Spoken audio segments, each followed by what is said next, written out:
Olá, boa tarde a todos, boa tarde a todas. Estamos iniciando pelo 10º ano consecutivo a Semana do Bebê.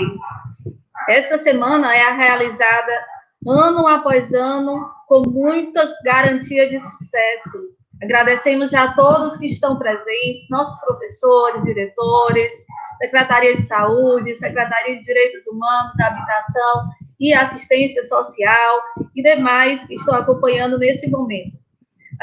Nesse ano de 2020, a Semana do Bebê, ela traz o tema o impacto da Covid-19 para a saúde do bebê.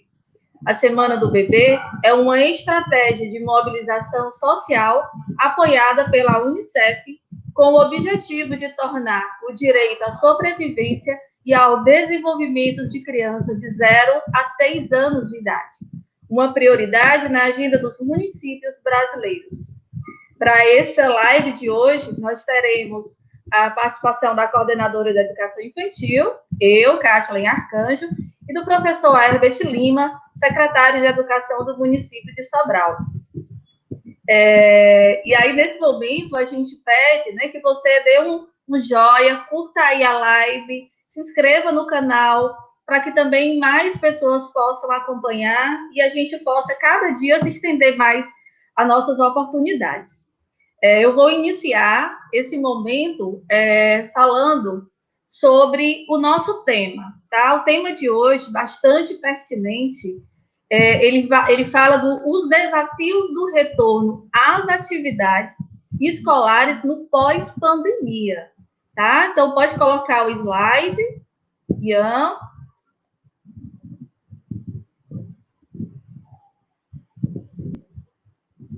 Já está aparecendo o slide.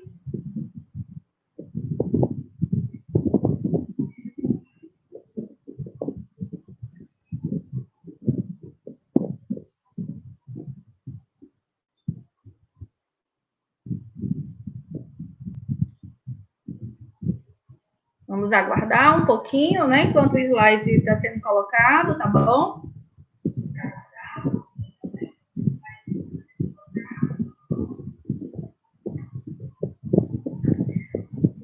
Esse é o slide, os desafios do retorno às atividades escolares no pós-pandemia.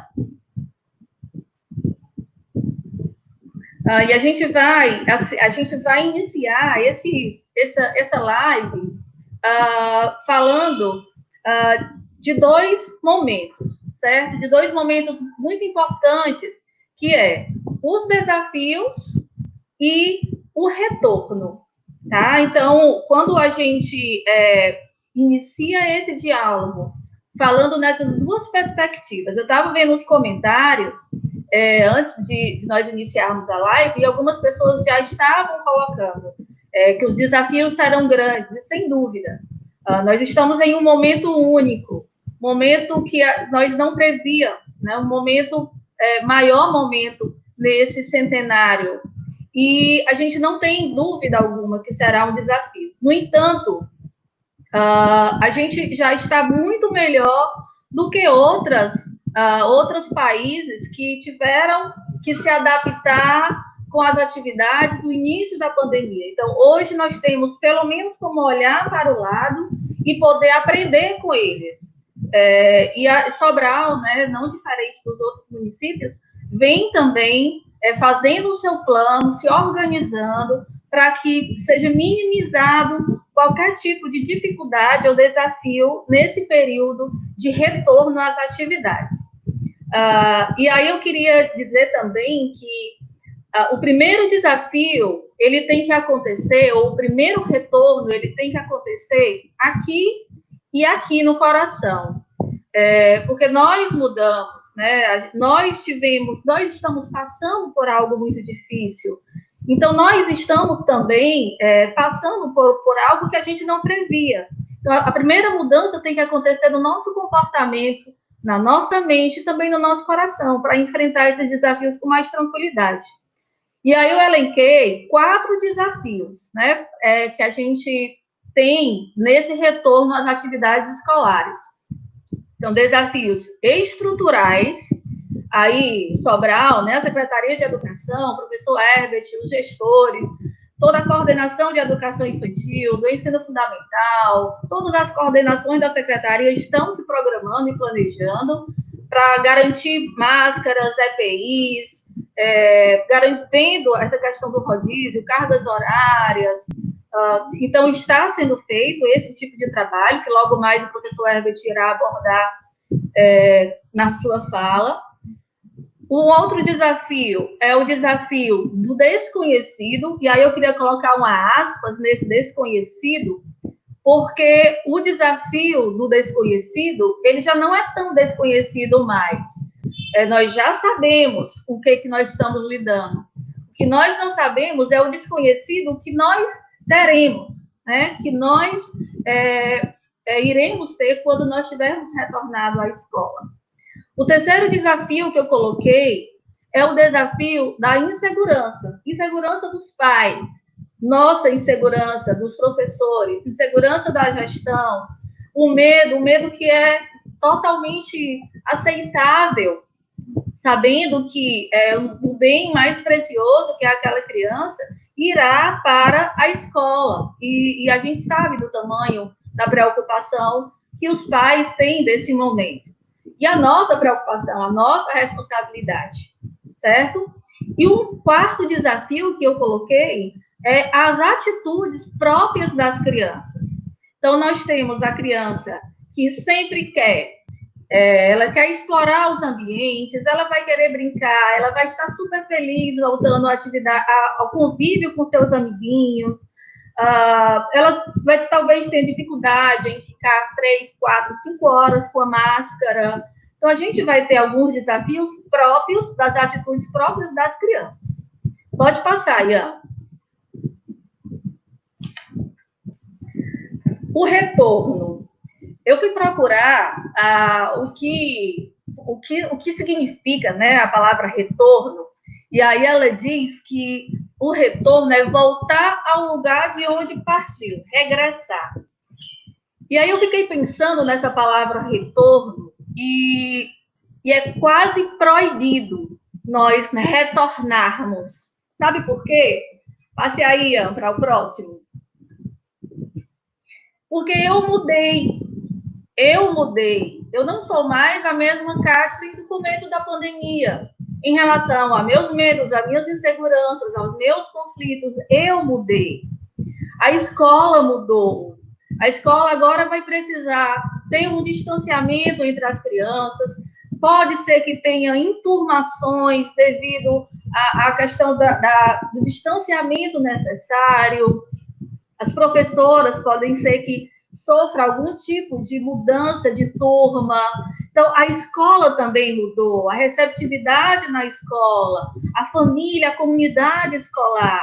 E as pessoas, né? Todas as pessoas que estão ao torno mudou. Então, o retorno, a gente não tem como, a gente vai retornar, mas nós não temos como retornar para aquele jeito, de onde nós estávamos. A gente vai retornar, mas a gente tem que retornar com uma cabeça melhor, com um entendimento melhor de qual é o meu papel nesse momento ao retornar para a escola. Pode passar. E aí eu coloquei aqui para vocês, né, das atividades escolares, indo para a terceira parte lá do tema, né, do tema principal da nossa live de hoje. E aí, antes de tudo, antes de nós retornarmos de fato de forma presencial, que nós ainda não sabemos quando vai ser, a gente tem algumas previsões, estudos, mas ainda não há uma certeza, nós precisamos nos planejar, ainda de home office, né? Ainda em trabalho com o núcleo gestor, com os professores de forma virtual. E aí a gente precisa planejar de forma estratégica para que os profissionais, familiares e crianças sintam-se seguros. Isso hoje é muito importante. A gente precisa organizar espaços seguros, dentro da nossa escola, desde o início. Você que é diretor que está me ouvindo, que é coordenador que está me ouvindo, pense desde a entrada ou antes da entrada. O portão primeiro que os pais entram, como é que vai ser? Como é que ele vai ser organizado? Vai se acumular crianças e adultos próximo ao portão? O que é que eu posso fazer para minimizar isso? Nos corredores da minha escola, como vai ser? Quem vai estar à frente? Quem vai estar recepcionando os pais e as crianças que estarão chegando? Vai ter algum equipamento? Vai ter algo que possa ir controlando a febre? Ou mesmo tranquilizando os pais que aquele é um espaço seguro? O que mais a gente pode fazer quando a criança entrar nas salas de aula? Então, organizar o espaço é muito importante. Elaborar uma rotina de higienização dos objetos. Então, se antes da pandemia nós tínhamos uma higiene, hoje nossa higiene do cuidado de si e o cuidado do outro precisa ser redobrado os cuidados. Como eu vou fazer isso? Quem vai fazer isso? É algo que você também, que é gestor de uma escola, precisa pensar. Como eu vou redistribuir? Quais são os objetos que mais as crianças pegam? Tomar medidas de controle sintomáticos da Covid-19 para que a gente possa controlar. Formar os professores e demais profissionais para esse momento.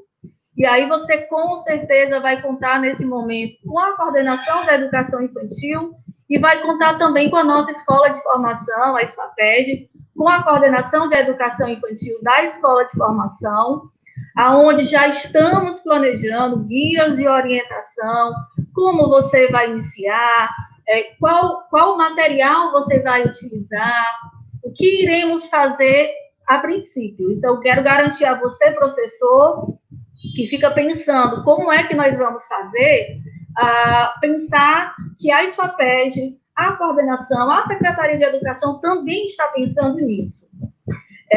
Reorganizar as atribuições de profissionais de acordo com a necessidade, como eu já falei. Um outro ponto é dialogar com as unidades de saúde do seu bairro ou da sua região, no caso dos distritos.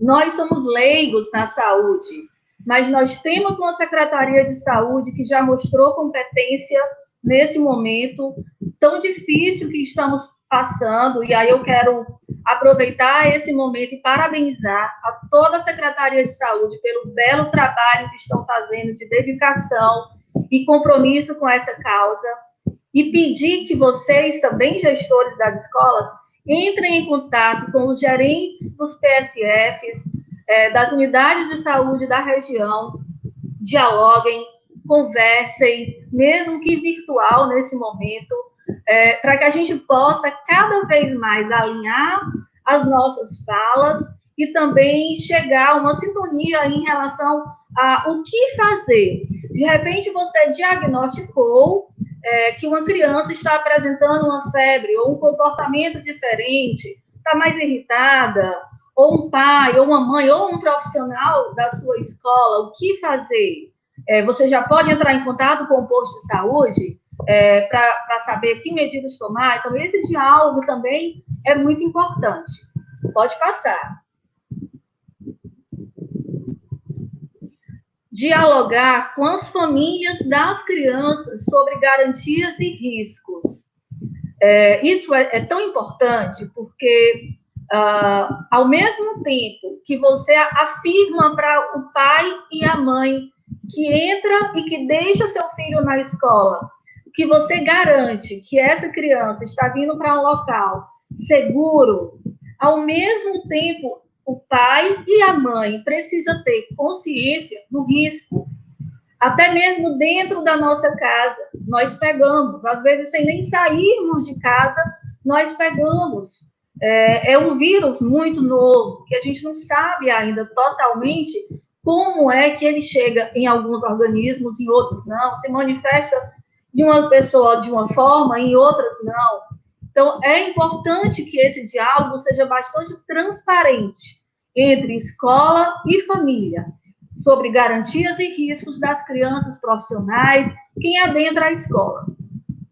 Estar consciente dessa nova fase de adaptação. As crianças, elas estavam em fevereiro e até a primeira semana de março nas escolas, nos centros de educação infantil, iniciando ou algumas finalizando um processo de adaptação, principalmente os bebês, os mais novinhos, e agora nós estamos retornando. As crianças passaram 1, 2, 3 meses ou mais meses, nós não sabemos ainda quantos, em casa, e vão retornar. E aí eu já alerto, né? Monte também um planejamento pensando nessa nova adaptação para choro, para o comportamento de processo de adaptação que as crianças, sobretudo os bebês, né? Aí a creche até os 3 anos de idade, tem mais dificuldade de passar por esse processo de adaptação. E aí, vindo bem para um ponto pedagógico, e aí vou lá para a sala de aula mesmo, professor, para olhar para o nosso documento curricular da educação infantil daqui de Sobral. O nosso documento curricular, ele fala muito, ela vem falar muito sobre o que a gente tem que fazer, o que não pode fazer, qual o papel da escola, qual o papel do professor. E aí eu elenquei alguns pontos que são o que não pode faltar na jornada das crianças. E aí você pode estar se perguntando, Kathleen, como é que eu vou dar conta de todos esses itens contemplar diante de uma situação dessa? E aí, assim, o que eu queria alertar para vocês, algumas coisas. Acolhidas e despedidas. Isso é uma coisa que a gente não tem como faltar na nossa jornada da criança. Já peço que as escolas e centros de educação infantil que fazem no pátio, né, acolhida no pátio externo, no pátio central, no corredor da escola, já não faça. Vamos evitar aglomerações, despedidas do mesmo formato, rodas de conversa e hora da história, vou juntar esses dois. Geralmente as crianças ficam em círculo, ou nas cadeirinhas ou no chão, e é um momento de muita interação. Então, o que a Secretaria da Educação orienta? Faça marcações, faça um X, um ponto, aonde as crianças devem sentar, respeitando o mínimo de distanciamento necessário. Se for as cadeiras, demarque cadeiras. Quem vai sentar nessa cadeira? Nessa cadeira vai sentar a Ana. Nessa cadeira vai sentar o Pedrinho. E a gente demarca os lugares para evitar que as crianças compartilhem muitos objetos. Nós temos os rituais de cuidado de si.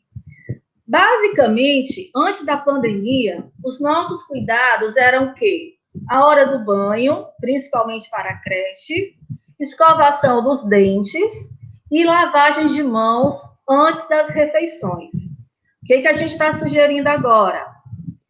Chegada, limpeza das mãos, após o parque, higienização, após pegar objetos compartilhados, higienização, antes do lanche, higienização, final da aula, higienização, no mínimo. Então, essa rotina, ela vai precisar sofrer uma adaptação nesse momento, mais do que necessário. Depois, ela volta ao normal. Atividades de ação e representação, que geralmente é aquele momento em que a gente usa o material, né, o nosso material estruturado, o da Buriti, o material da UPET, então a gente usa o nosso material estruturado. O livro é o único da criança.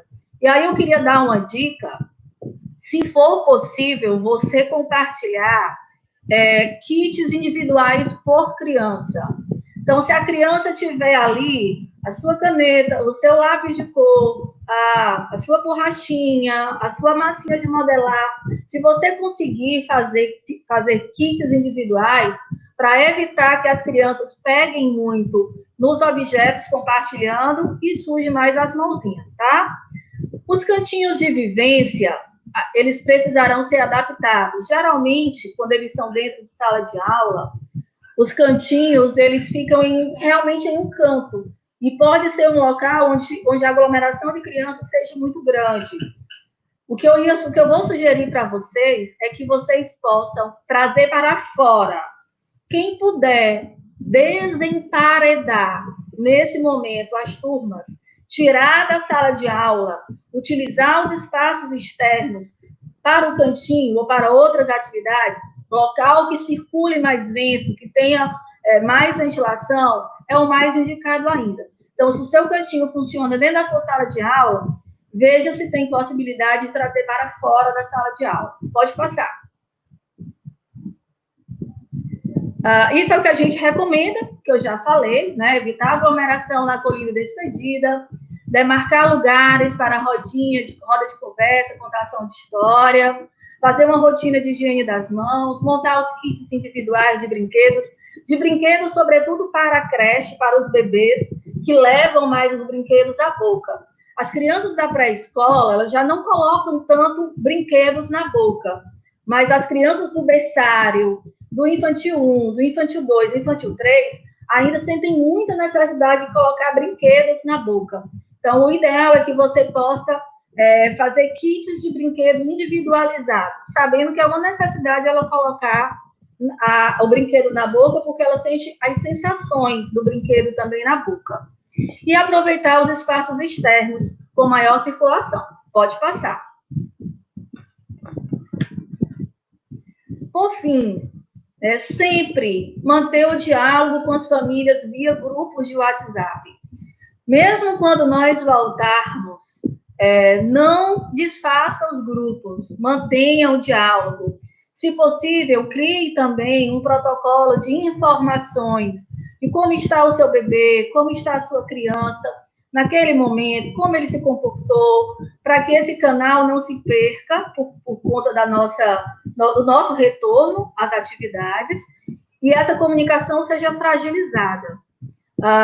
Entender os familiares que não se sentirem à vontade de enviar as crianças nesse primeiro momento para a escola.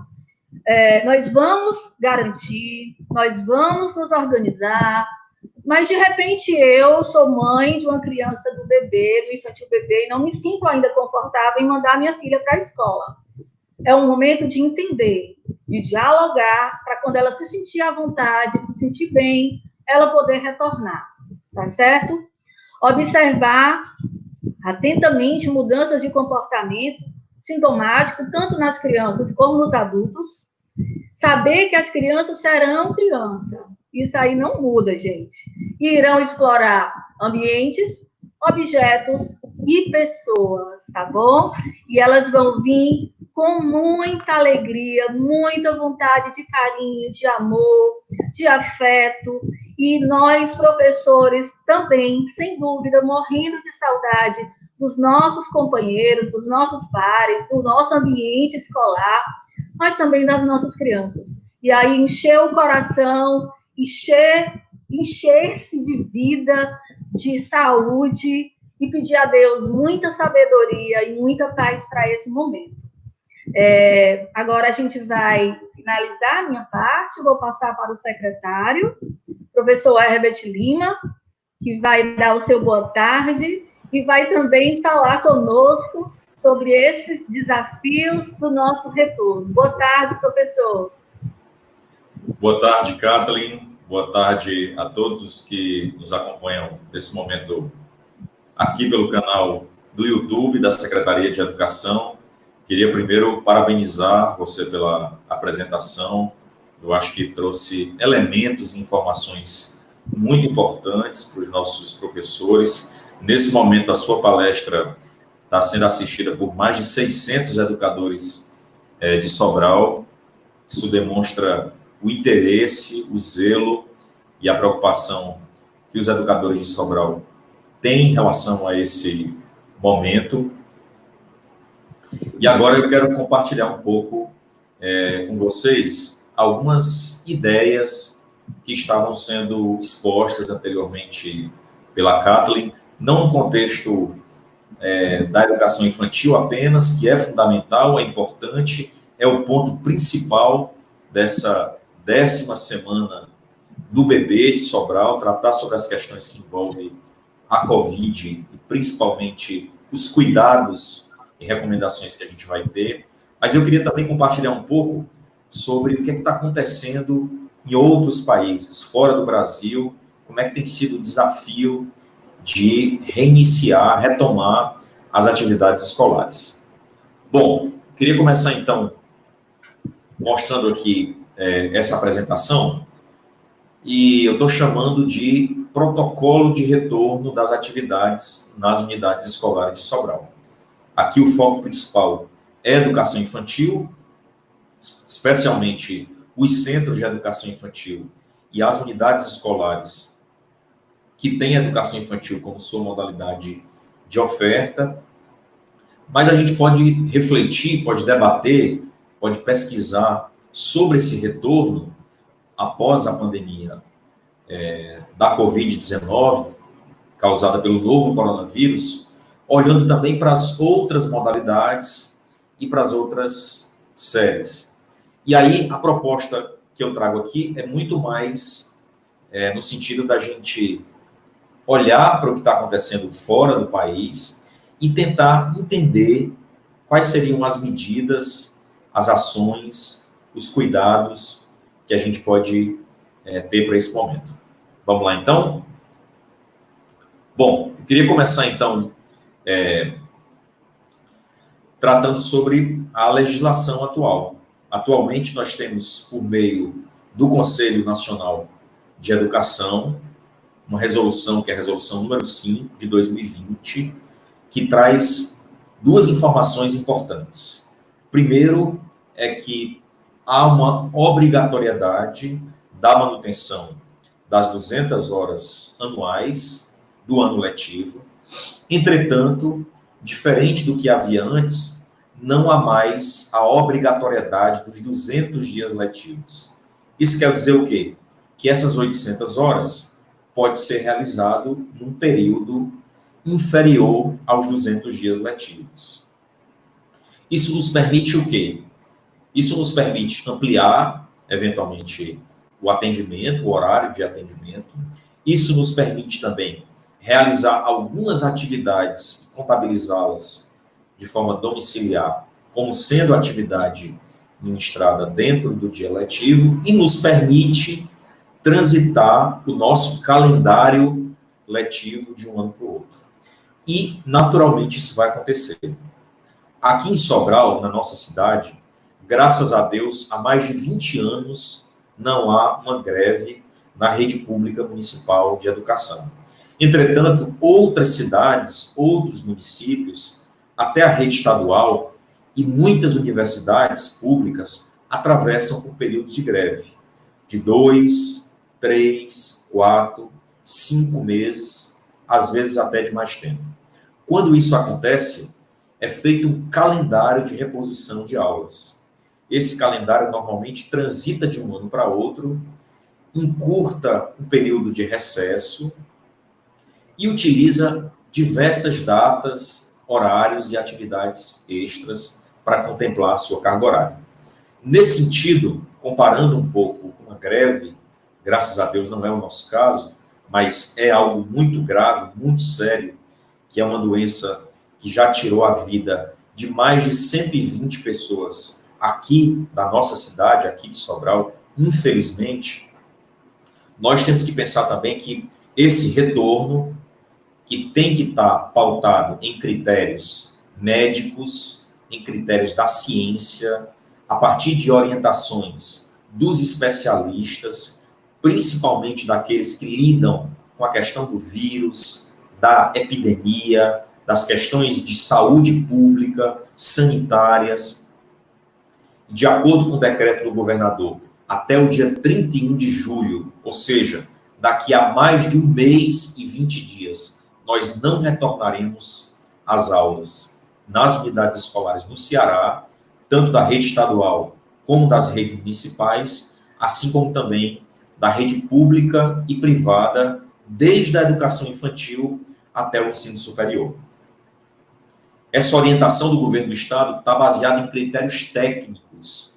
Nós ainda estamos em uma situação muito grave. embora haja um plano de retorno das atividades econômicas, porque elas são importantes, sem dúvida nenhuma, mas a vida, a saúde e a segurança das pessoas tem que estar em primeiro lugar, principalmente dos nossos diretores, dos nossos coordenadores, dos nossos professores, de todos os profissionais que fazem a rede pública e as escolas públicas municipais de Sobral, e também dos nossos alunos. Os dados da OMS, da Organização Mundial da Saúde, indicam que grande parte das crianças, elas são assintomáticas. Elas têm contato com o vírus, contraem a doença da Covid-19, mas elas não apresentam sintomas. E, na grande maioria das vezes, não demandam apoio e acompanhamento de natureza hospitalar. Porém, há um percentual, sim, de crianças que adoecem. Infelizmente, na nossa cidade, nós já tivemos crianças que chegaram a óbito.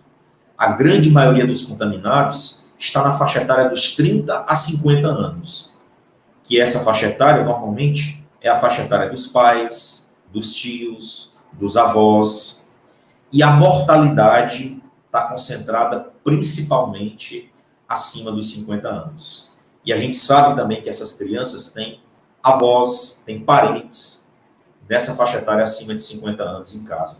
Então, se elas se contaminarem, contraírem o vírus, mesmo não tendo nenhum sintoma, mesmo não evoluindo para nenhuma doença e exigindo um atendimento de natureza médico-hospitalar, elas podem ser transmissoras desse vírus e isso pode gerar uma situação muito grave para essas famílias. Então, o que Sobral vai prezar é pela segurança, pelo cuidado, principalmente dos profissionais que estão nas escolas e dos alunos para com as suas famílias. Nós não iremos nos precipitar em nada, porque conteúdo, aula, habilidades, competências, dias letivos, tudo isso é recuperado.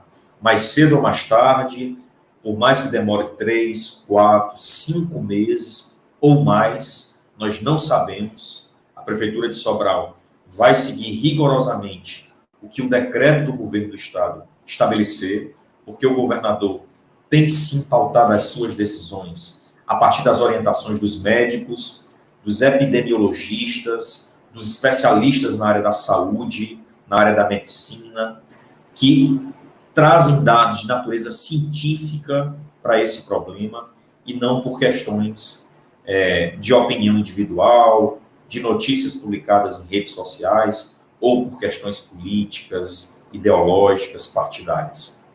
Então, vamos fazer um exercício fictício aqui, um exemplo. Vamos supor que o decreto do governador permaneça e a gente retorne às atividades a partir de agosto. O nosso ano letivo, provavelmente, teria aí mais 8 meses. Iria de agosto até março do ano que vem. Nós teríamos, naturalmente, um recesso entre o Natal e o Ano Novo, retornaríamos às nossas atividades e o ano letivo seguinte, de 2021, começaria lá para meio de abril, talvez maio, e terminaria em dezembro de 2021, ou então em janeiro de 2022. E nós teríamos ali no mês de julho, não um mês completo de férias, talvez 15 dias ou uma semana, para que os nossos professores, para que os nossos alunos, para que os nossos profissionais pudessem descansar. Claro que isso é só um exemplo fictício, é só um exercício aqui, levando em consideração que, eventualmente, nós retornaríamos em agosto, como é a previsão do decreto do governador.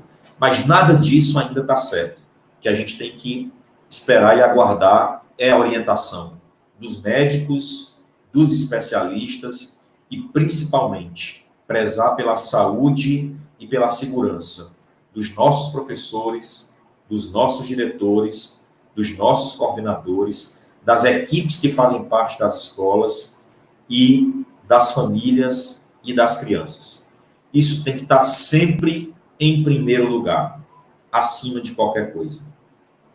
Outro aspecto importante também, nesse exercício, nesse exemplo que a gente está dando, é o envolvimento e o engajamento, seja na educação infantil, que a professora Kathleen abordou muito bem, vários exemplos presentes no contexto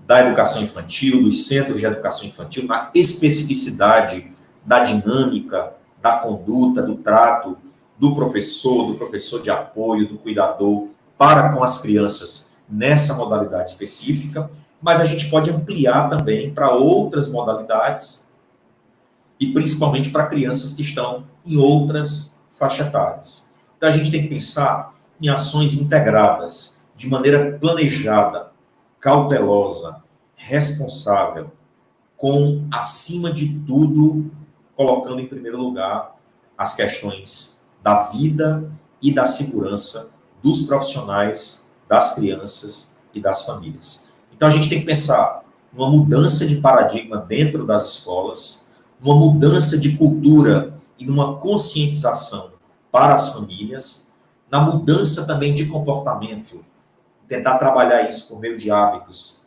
para os estudantes, para as crianças, e a gente sabe que dependendo da faixa etária, isso se torna mais complexo ainda na educação infantil, no ensino fundamental, no ensino médio, no ensino superior, e uma mudança também em cuidados de higiene, de segurança, de limpeza para os profissionais. Bom, como é que a gente vai fazer isso? A gente tem que observar as experiências internacionais de fora do Brasil. O Brasil, nesse momento, apesar desse início das medidas de redução do isolamento social e do retorno das atividades econômicas em alguns estados e em algumas cidades, a nossa cidade está sob isolamento social rígido. Aqui em Sobral, nós temos muitos casos de pessoas contaminadas e de pessoas que estão necessitando de auxílio médico hospitalar em enfermarias, em UTIs e com equipamentos de respiração mecânica. Em outros países, a curva de contaminação ela já é descendente, ela já está reduzindo. Enquanto no Brasil nós temos mais de 1.000 mortes por dia e mais de 20.000 pessoas contaminadas, há países que já passaram pelo que o Brasil está passando agora e estão hoje com 20 casos diários, com 100 casos diários, com 5 mortes, com 20 mortes, o que já é muito, porque toda vida vale. Não importa se é um idoso, se é um adulto, se é uma criança. Pode ser uma vida, podem ser 10 vidas, podem ser milhares de vidas. Todas são importantes. Tudo nós recuperamos. As aulas, a economia, as festas, o futebol, o esporte. Mas a vida, a gente só tem uma. A gente não consegue recuperar. Sobrecarregar o sistema de saúde é fazer com que muitas pessoas necessitem de um aparelho de respiração e não tenham, no momento médico, tenham que fazer a escolha por uma vida em detrimento da outra. Isso nós não podemos aceitar. Isso é inadmissível. Não são só números, são famílias, são filhos, são netos, são avós, são pais, são pessoas amadas que talvez tivessem muitos anos de vida ainda pela frente. A medicina, a farmácia, a ciência aumentou a longevidade da nossa população. Não dá para imaginar que um pai, uma mãe ou um profissional que tenha 40, 50, 60 anos perca a sua vida e isso seja encarado com normalidade. A gente tem que lutar pela vida até o último instante. A gente tem que priorizar a saúde, o bem-estar das pessoas acima de qualquer coisa. De questões políticas, de questões religiosas, de questões econômicas, de questões partidárias, de questões de interesse individual. O interesse tem que ser coletivo, tem que ser para a sociedade.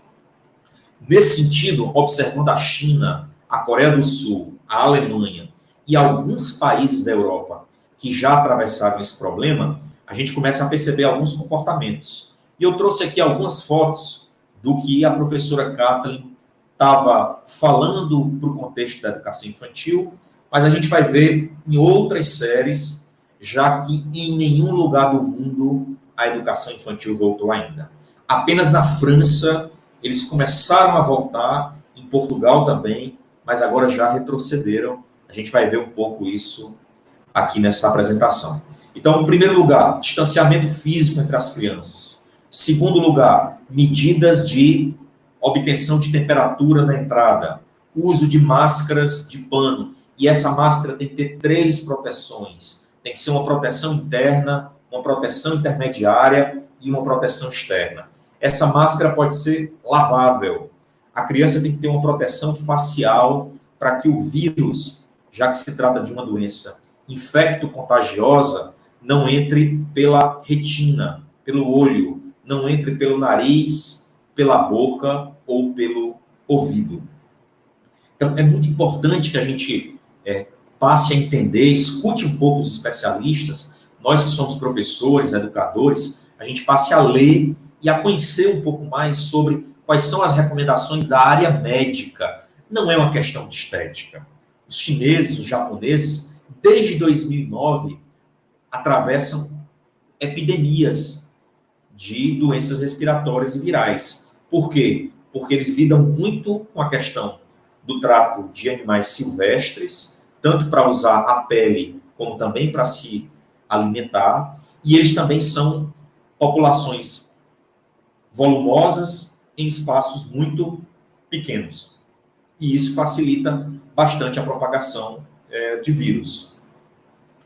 Já houveram várias epidemias de vírus nas regiões asiáticas. Não havia uma pandemia da magnitude como nós estamos tendo nesse momento. Como eles já vivem isso, principalmente nos últimos 10 anos, de maneira muito intensiva, lá eles já possuem uma série de protocolos de uso de máscara permanentemente. É comum você ver uma reportagem na TV, no metrô, pela televisão, pela internet, no centro de Pequim, na China, em Tóquio, no Japão, as pessoas usando máscara no rosto. É um hábito de higiene e de segurança para a saúde. Os equipamentos de captura da temperatura por infravermelho são pistolas nesse formato. Elas são um recurso, mas elas não são 100% seguras, porque a gente sabe que, infelizmente, essa doença tem períodos diferentes de contaminação, são 14 dias, e muitas vezes a pessoa está assintomática e não aparece, não surge uma mudança de temperatura no corpo dela, e isso não pode ser identificado por um termômetro. Aquele termômetro que toca na pele jamais pode ser colocado nas crianças. Trata-se de uma doença infecto-contagiosa.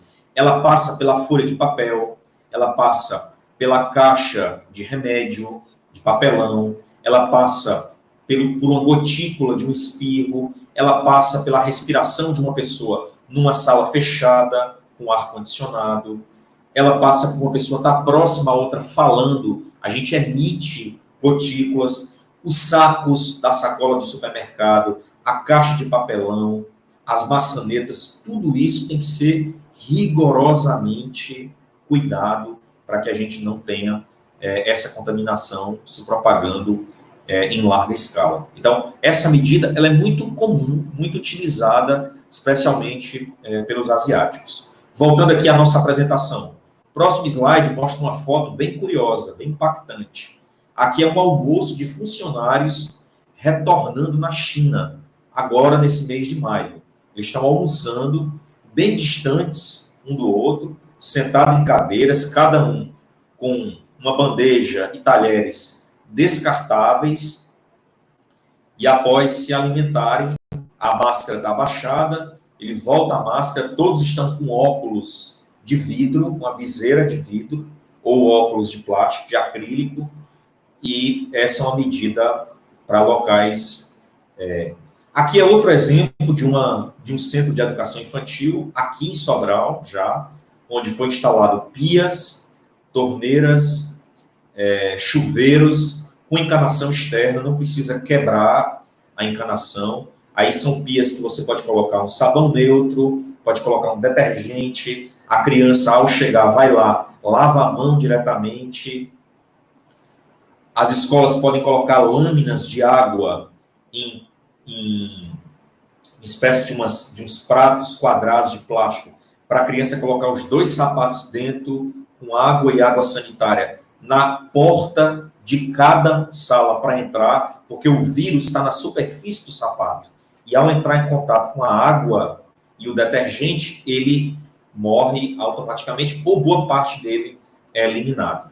Aqui é outro exemplo de uma escola na China, onde as crianças não estão mais levando para a escola caderno, lápis, mochila, todas essas superfícies de papelão, de papel e plástico, elas são altamente contaminantes. O vírus pode ficar ali por horas e até por dias, além de maçanetas, corrimões de portas, corrimões de escadas, maçanetas de portas e etc. Nesse caso aí, as crianças deixam o material na carteira, cada criança tem uma carteira específica, a escola desinfecta todo o ambiente ao final de cada turno, tanto pela manhã como pela tarde.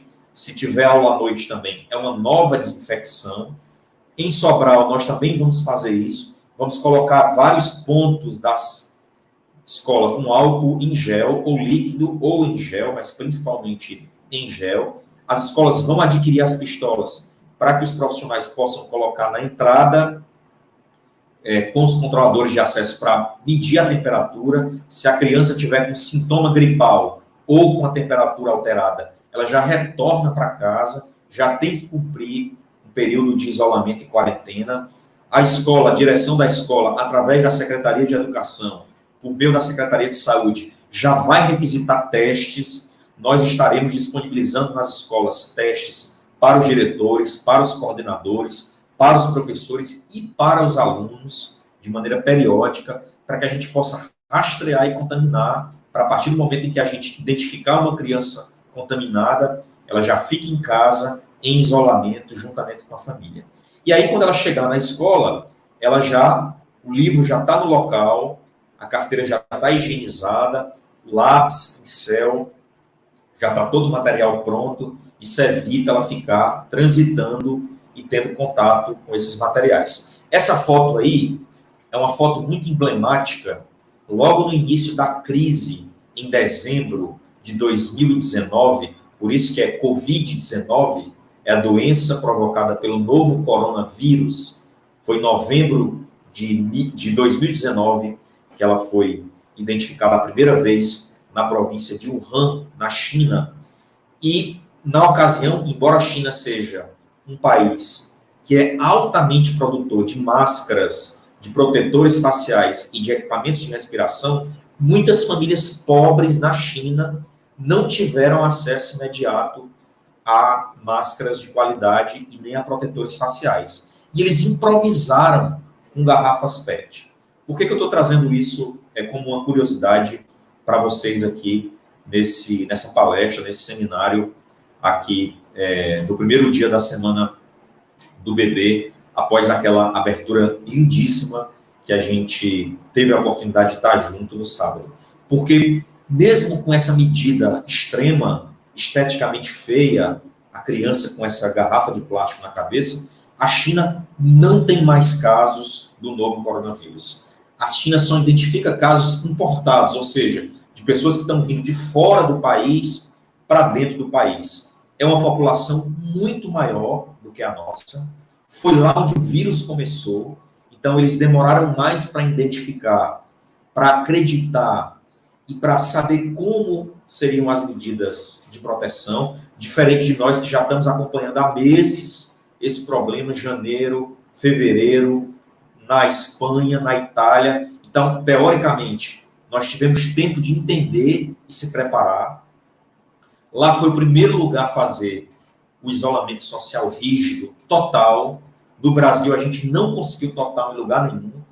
Em média, nós conseguimos 50%. Então, esse nosso isolamento de grande parte dos municípios e cidades do Brasil não valeu. a curva ainda não está no topo, não começou a cair, nós estamos em ascendência, e não sou eu que estou dizendo isso, são os especialistas e alguns documentos científicos que eu tenho lido, principalmente em inglês, de jornais e de revistas científicas que são publicadas em outros locais do mundo. E essa medida, por mais curiosa e extrema que seja, de colocar a máscara e colocar uma proteção de plástico na cabeça, funcionou. Funcionou tão efetivamente que a China é um dos países que tem hoje o índice de contaminação comunitária zero. E aí, essa outra foto aqui, ela é muito marcante, porque mostra como os profissionais de saúde, eles estão nesse momento sobrecarregado, com muita demanda, muito trabalho, e alguns até com o rosto ferido.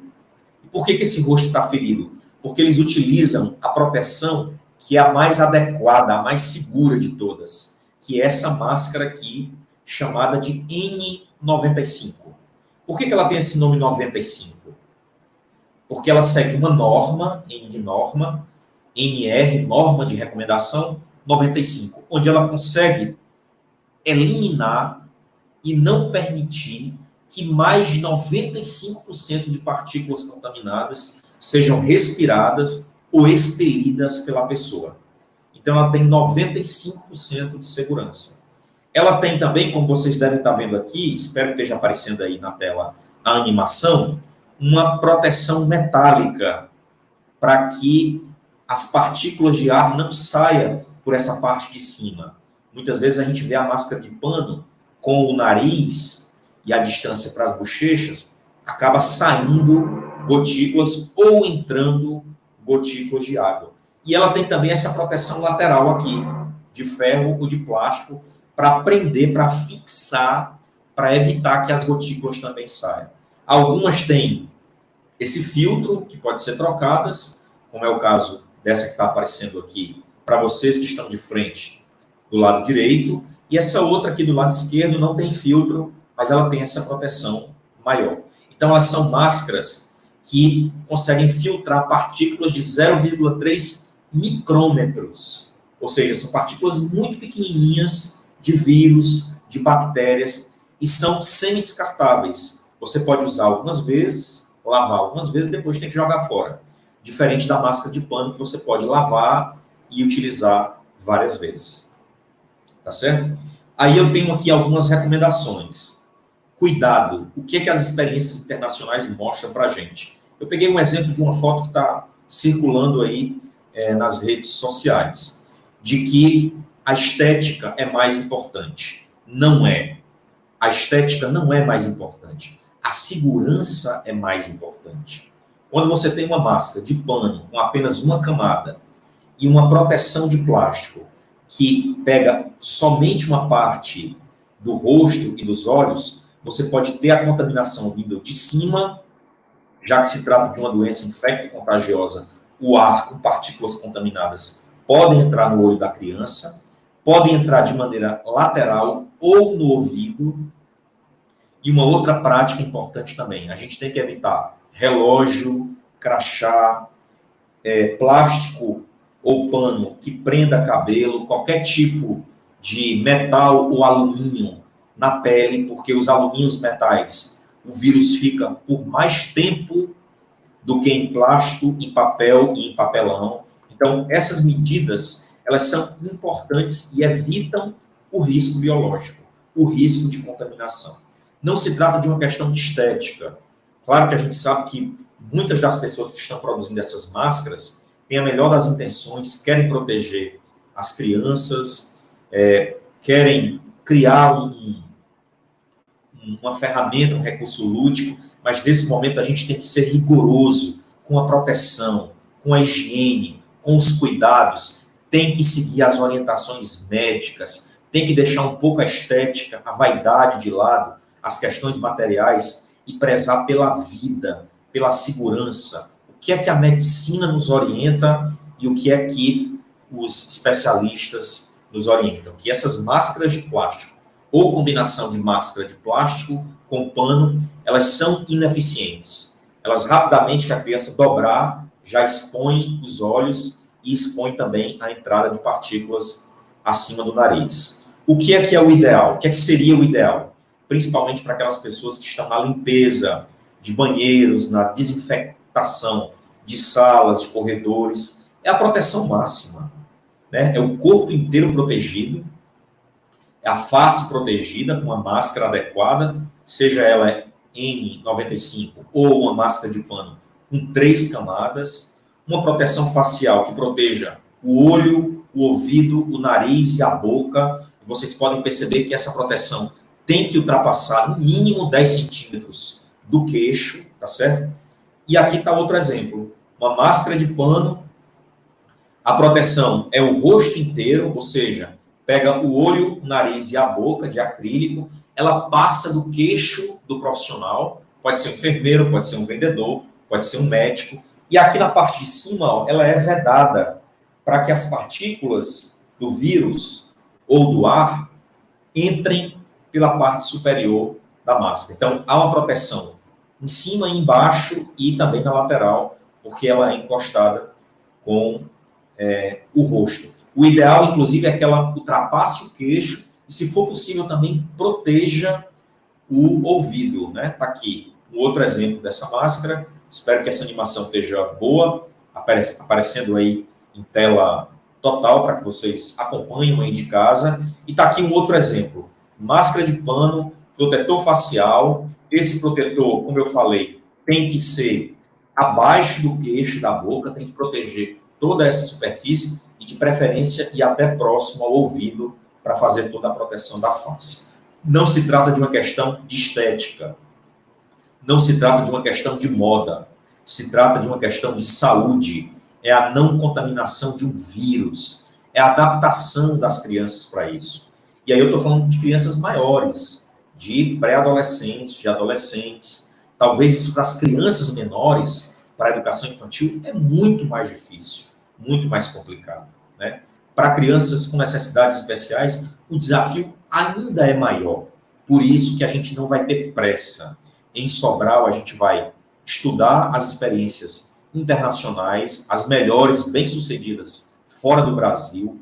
Vamos nos orientar pelos médicos, pelos especialistas, pelos infectologistas, pelos virologistas, e a partir daí a gente vai criar o melhor protocolo de proteção para os professores, para todos os profissionais da escola e para os nossos alunos. A gente não vai agir com nenhuma atitude precipitada, sempre com muito cuidado, com muita responsabilidade, com muito zelo pelo que a gente tem de mais importante, que é a vida dos nossos professores, a vida dos profissionais das nossas escolas e a vida dos nossos alunos. Não é comum, não pode ser normal que mais de 120 famílias em Sobral, em 100 dias, estejam chorando pelos seus entes queridos e a gente considerar isso como apenas um número. Não é. São vidas, são histórias, há muito amor, há muito afeto, há muito carinho para com essas pessoas e a gente tem que sim ter o máximo de cuidado possível. Essas máscaras que eu estou mostrando para vocês, elas não são difíceis de serem adquiridas e não são nenhuma novidade. Elas estão disponíveis no mercado. Hoje você consegue comprar essas máscaras, por exemplo, nas lojas americanas, por 10, 15 reais. Você pode comprar pela internet, tem algumas mais caras, tem algumas mais baratas. Se vocês estiverem vendo aí, tem até a máscara da Barbie, aí embaixo, rosa, mas ela tem que proteger todo o rosto.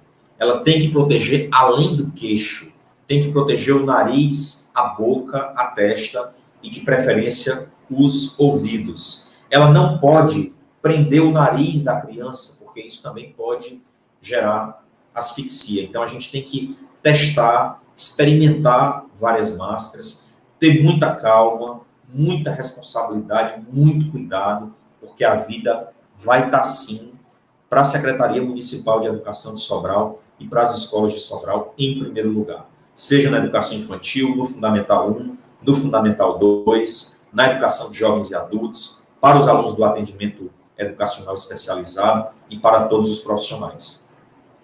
Outra alternativa também, principalmente para as crianças maiores, esse óculos de proteção de acrílico. Ele veda a parte superior, as laterais, com a máscara pode ser uma proteção muito boa. Olha só que curioso essa foto que eu trago para vocês. Aqui foi na epidemia da MERS e da SARS, que são outros tipos de epidemias virais respiratórias que ocorreram há mais de 10 anos, 12 anos atrás na China. As crianças já utilizavam há mais de uma década a máscara de pano combinado com um protetor facial de plástico ou de acrílico. Aqui é na França. Agora, nesse mês de maio, semana passada, olha só, a criança não tem relógio, a criança não tem nada na cabeça, nem na pele, está usando uma roupa para cobrir todo o corpo, claro, a temperatura também lá é mais amena, a máscara facial protege todo o rosto e ela ainda usa uma máscara de pano com 3 camadas. Então, essa é a orientação e a proteção mais adequada.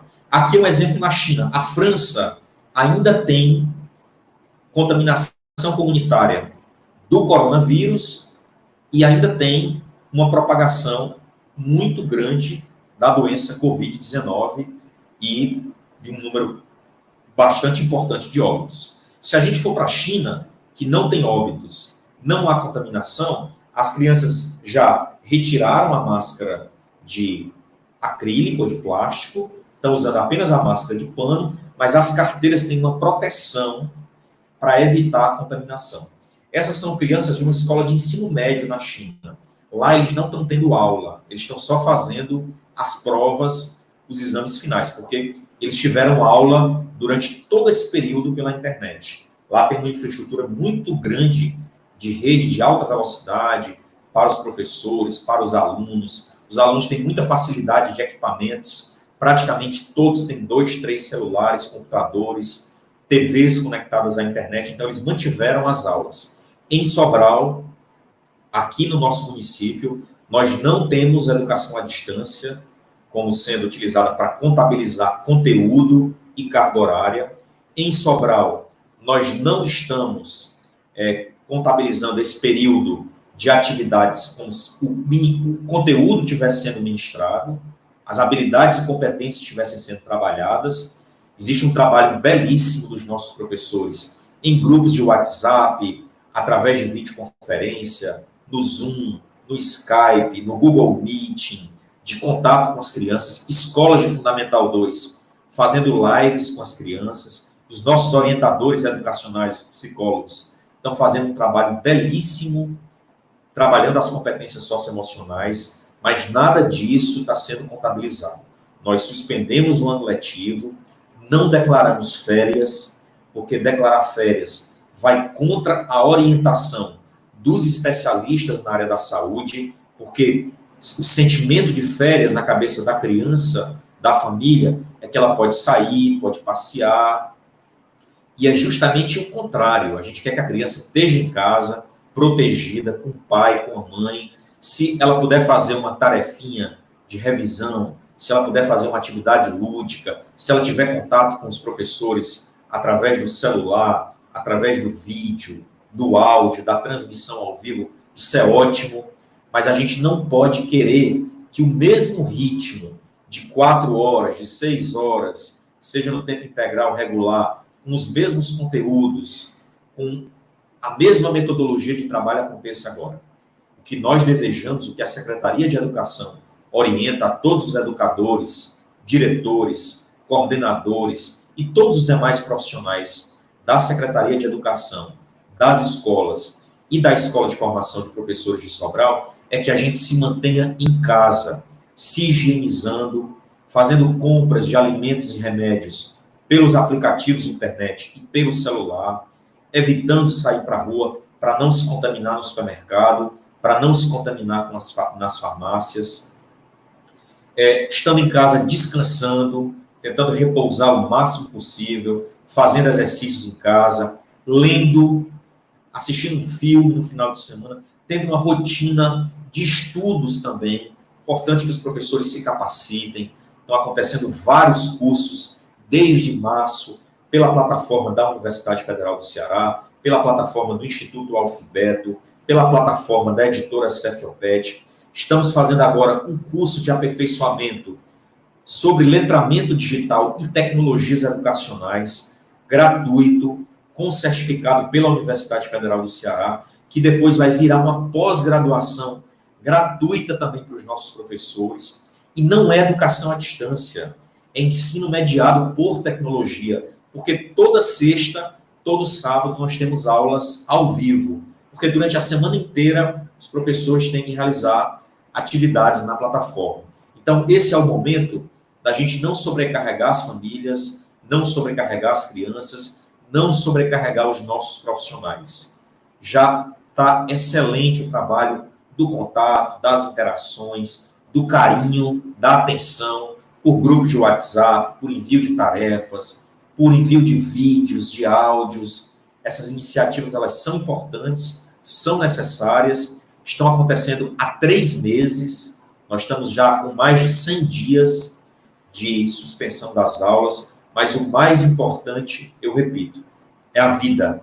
Então, esse é o momento dos professores, dos alunos e das famílias estarem em casa, descansando, ocupando a mente não só com o noticiário, não só com as más notícias, mas fazendo um curso, assistindo os eventos através da live, final de semana assistindo um filme, marcando encontros virtuais, assistindo lives de música no YouTube, interagindo com os colegas, aprendendo a usar tecnologia. Os nossos professores, muitos nunca tinham utilizado uma plataforma virtual, utilizaram a da Universidade Federal do Ceará, estudaram sobre o conceito de educação à distância, de novas tecnologias, já estão com e-mail ilimitado da Google, estão fazendo reuniões no Google Meeting com seus diretores, coordenadores. Essas reuniões têm acolhidas com dinâmicas, com músicas. Então, está sendo uma oportunidade muito grande da gente aprender um pouco sobre tecnologia e como utilizar isso na educação, principalmente nos níveis maiores, como, por exemplo, no ensino superior, na pós-graduação, na formação de professores. Eu até diria no ensino médio, mas ensino fundamental, a educação infantil, tem que ter, e é imprescindível, é insubstituível a presença do professor, a escola, o coordenador, o material didático estruturado, o currículo, como a Kathleen citou muito bem aí na sua fala. Então, é fundamental e é importante, sim, a escola, o professor, e esses são espaços e profissionais insubstituíveis.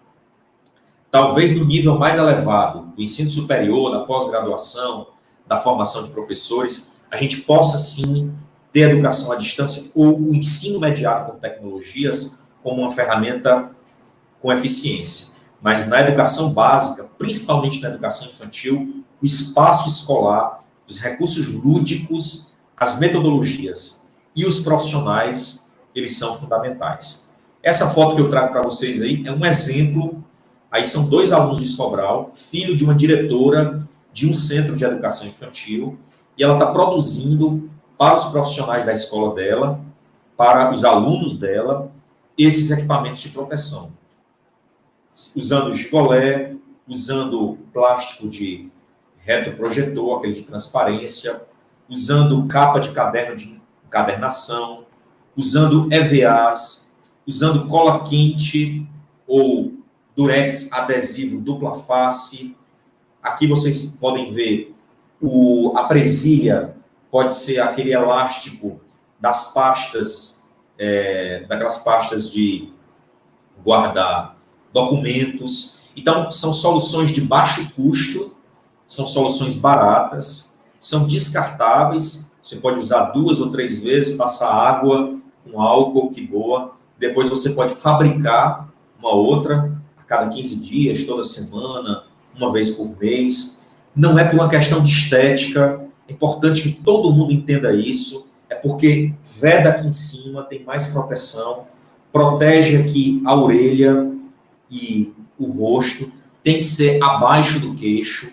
Nós não estamos inventando nada, a gente está olhando o que acontece fora do Brasil, em outros países. Desse momento não é uma questão de estética, de beleza, é uma questão de segurança, de prioridade. Nesse sentido, depois as professoras podem fazer enfeites, as crianças vão se adaptar aos poucos com isso. E aí eu estou falando de crianças maiores, né, porque as crianças menores dificilmente vão se adaptar.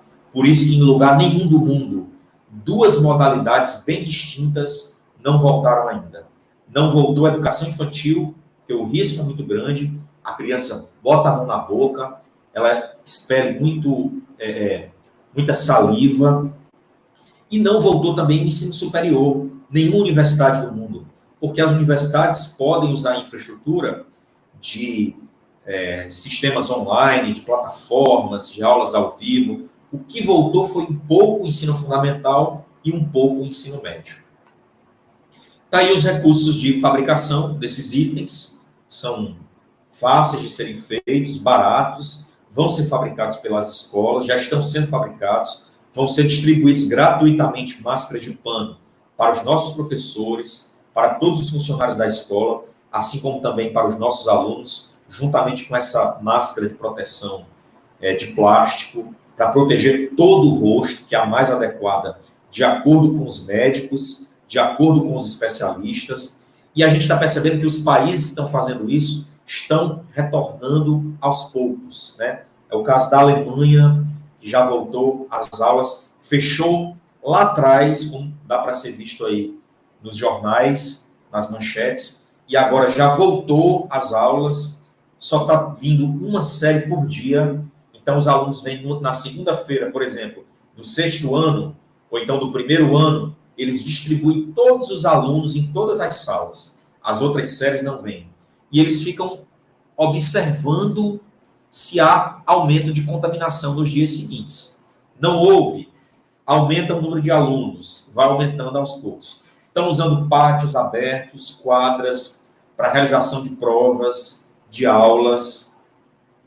Existe um estudo desenvolvido pelo IAB, que é o Instituto de Pesquisas de Mercado de Trabalho e Emprego da Agência Federal do Governo alemão, que mostra que as escolas, principalmente as creches e escolas, são os locais com maior número de contaminação. O risco é maior. Lá eles identificaram até 8%.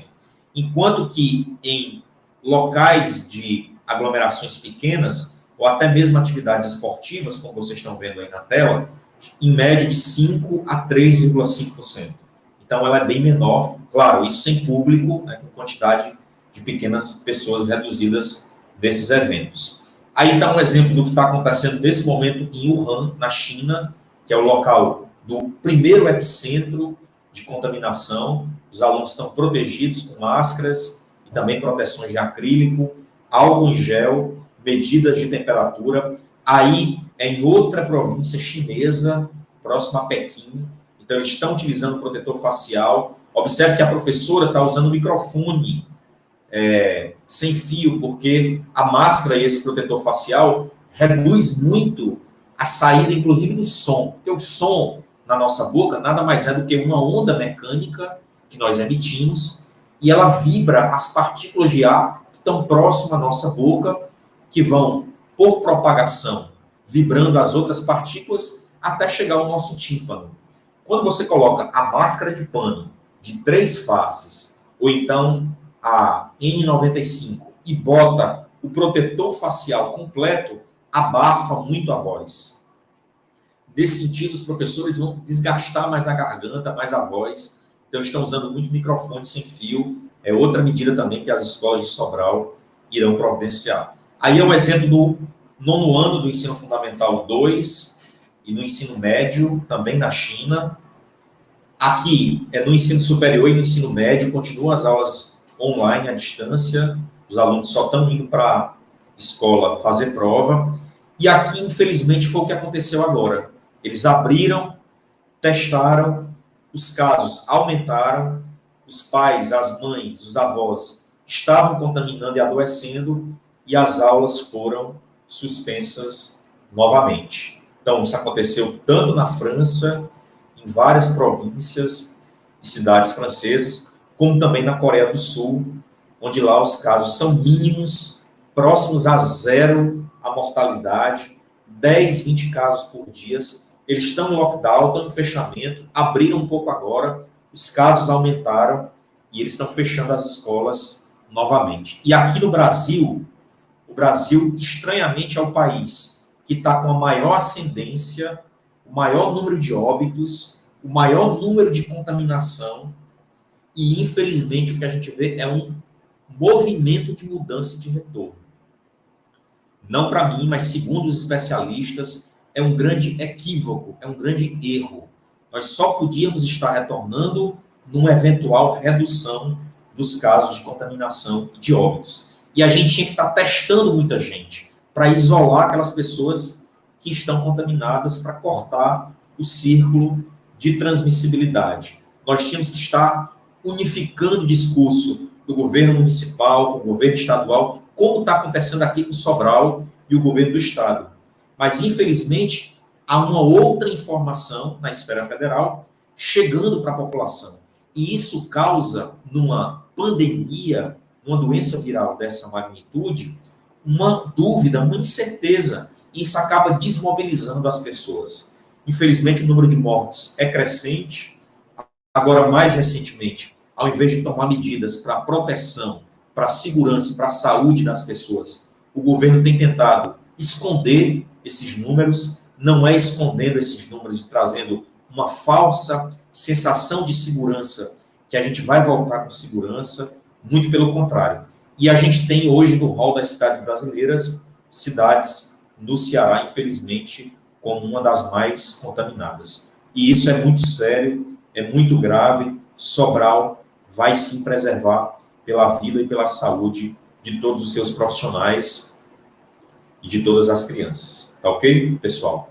Bom, espero ter contemplado um pouco da minha apresentação. Na verdade, eu completei um pouco a fala da professora Kathleen. Ela se deteve um pouco mais em educação infantil. Eu quis fazer essa apresentação em geral. Queria muito parabenizar a coordenadoria de educação infantil da Secretaria da Educação, a coordenadoria de educação infantil da SFAPEG.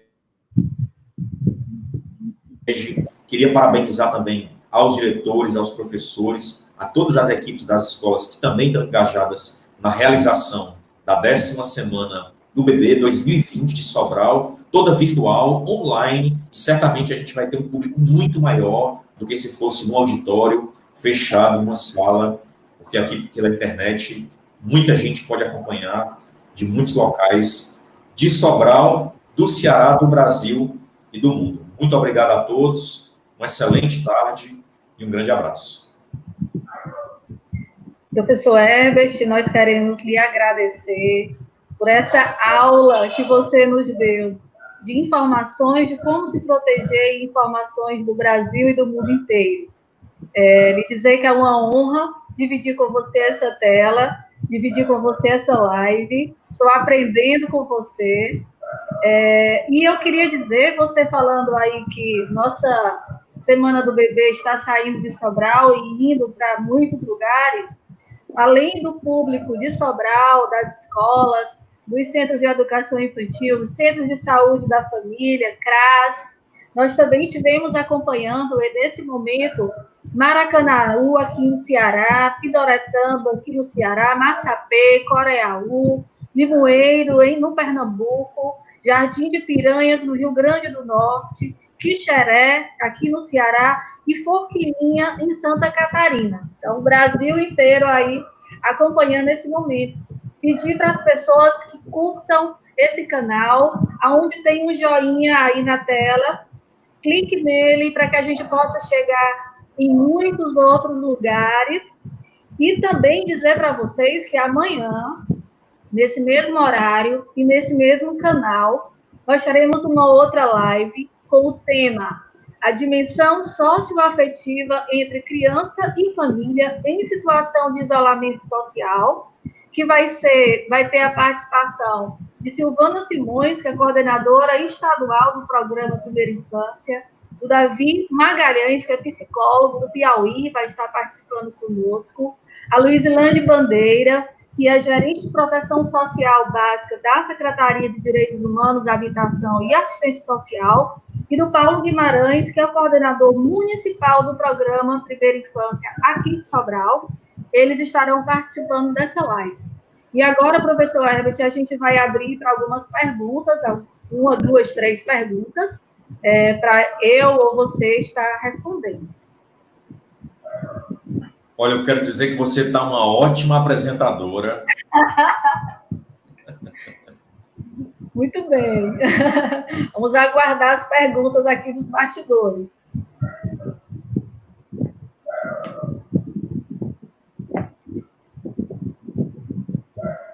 Alguma pergunta, Gabi? Ou a gente já pode encerrar?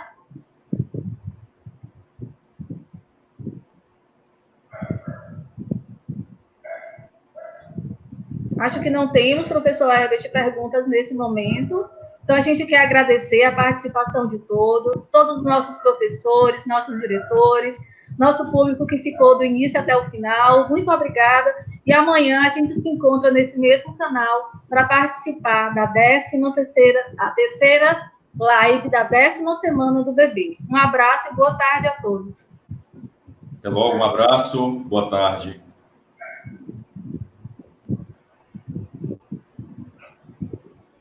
Ai, Jesus. Paga.